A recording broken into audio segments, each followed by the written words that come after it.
You know, when they attack me, when that tiger man attacked me, I was like imagining it was like an Israeli,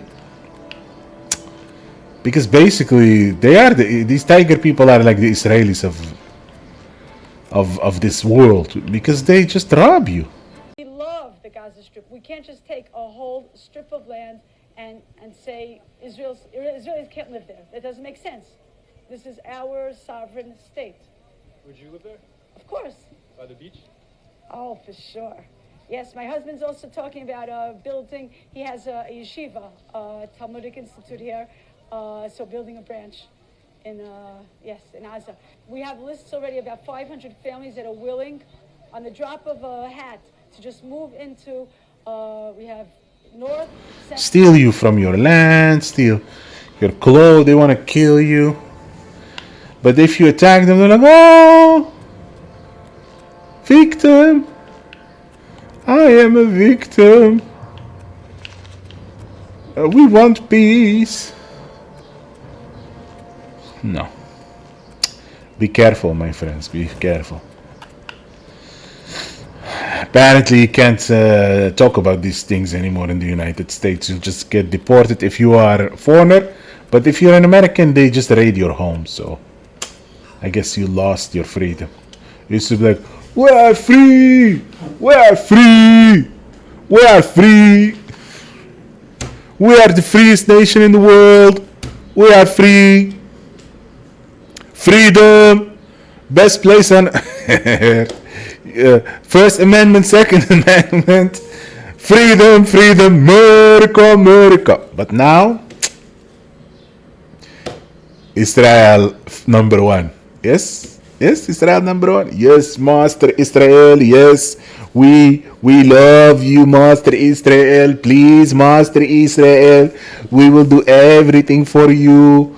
Please let me kiss your ass a little bit more, Master Israel. Uncle Sharon, let me do. No, Uncle Sharon. Uncle Netanyahu, let me suck your balls a little bit. Let me clean your asshole for you. We will do whatever you want. Oh, invade Iran? Of course, Master, of course. I thought slavery ended in the United States, but it's not the case. USA number 2. Israel number 1. Send your children to die in Yemen. Send your children to die in Iran. Let the Israelis dominate the region. Send them billions of money, billions of dollars.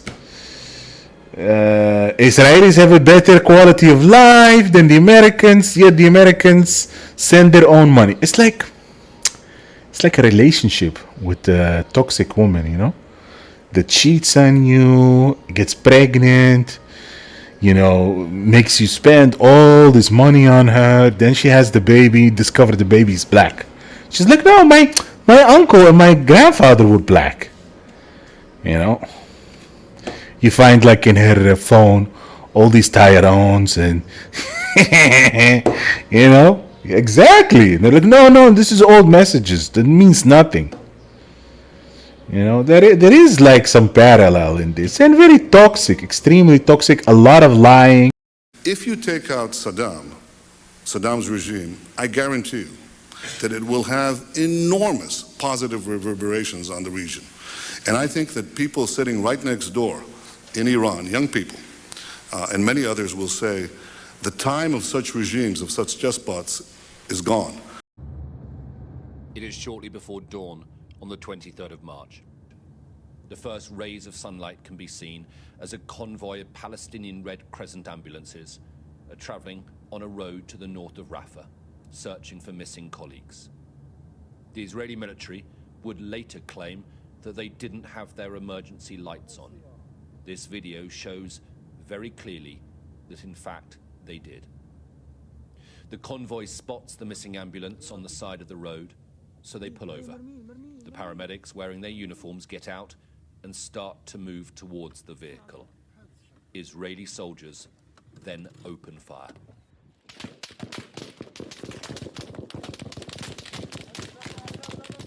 The video goes black, but the mobile phone keeps recording for another 5 minutes. Much of which is almost constant gunfire.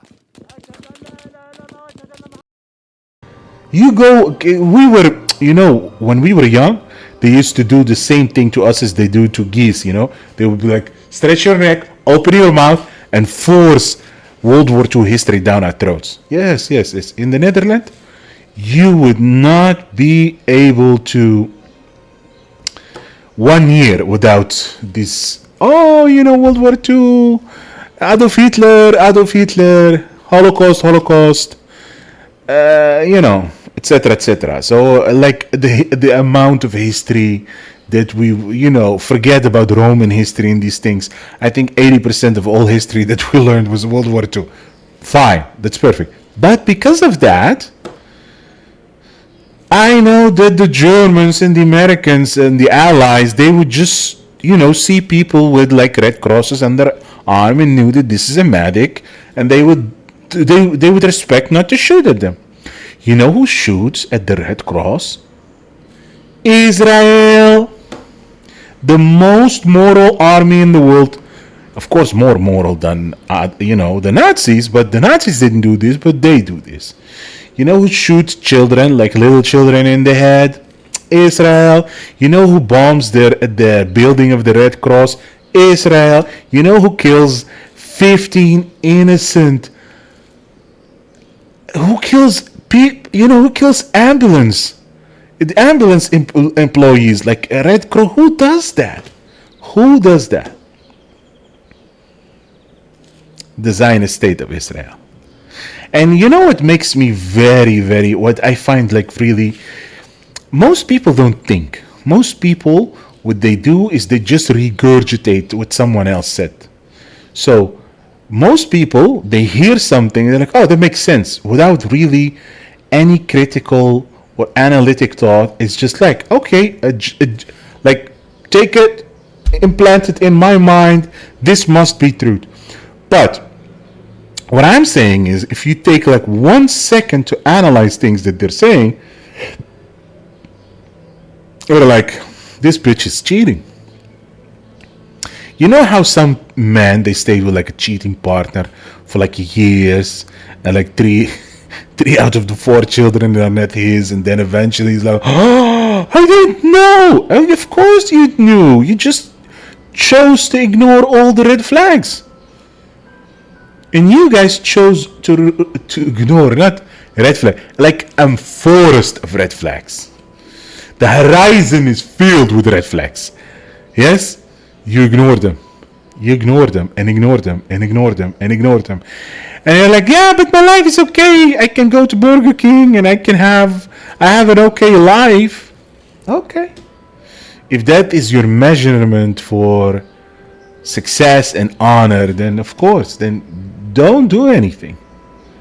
But your forefathers were not like this. Your forefathers in the United States were honorable men. I remember those men that stormed the beaches of Normandy, knowing that they were running to certain death, but still they did it because it was the right thing to do. Those were the brave American men that we loved and that we appreciated, because that they gave their life for something that they believed in, and they believed in things. They believed in God, they believed in their religion, Christianity, they believed in morals, they believed in their country, they believed in fighting for freedom and liberty for all people. And that's what you guys have. You have like the image of the United States without any of the substance.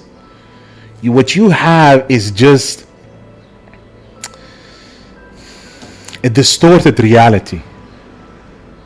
It's really sad to see that, how a beautiful nation just hollowed out until there is nothing left of it, and just what is left is just greed and selfishness and narcissism and absolute vile behavior, where the people who are supposed to serve and protect you kill you, beat you, break your neck, and then still there is nothing you can do.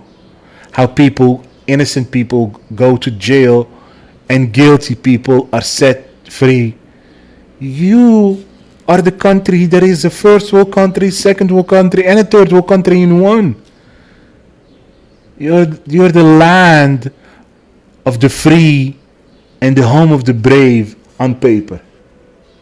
But in reality, you're the land of the slave, home of the hypocrites.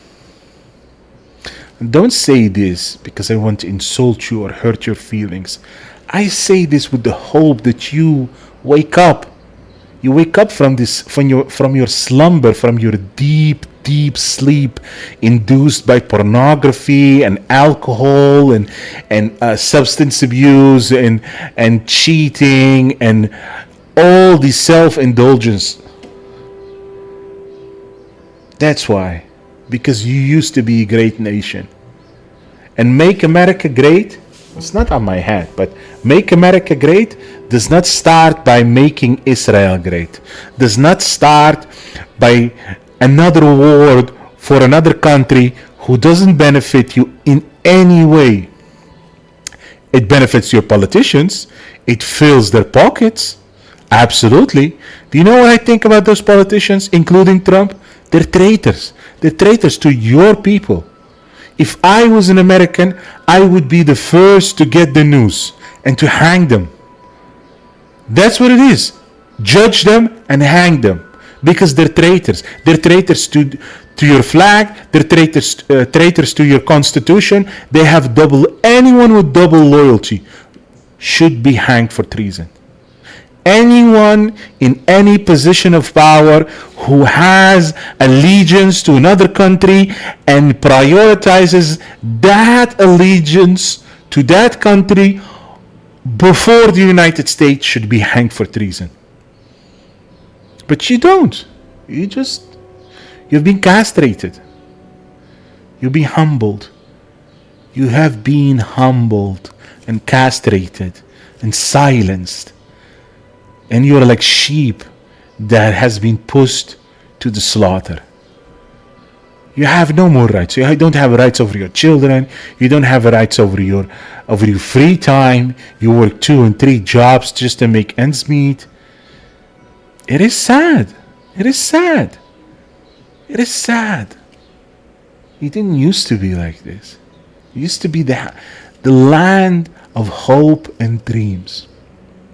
Now you're the land of broken promises and nightmares. I pity you. I pity you. I hope you guys wake up. Sincerely. I sincerely hope you guys wake up. I hope you take away the poison being pumped in your veins.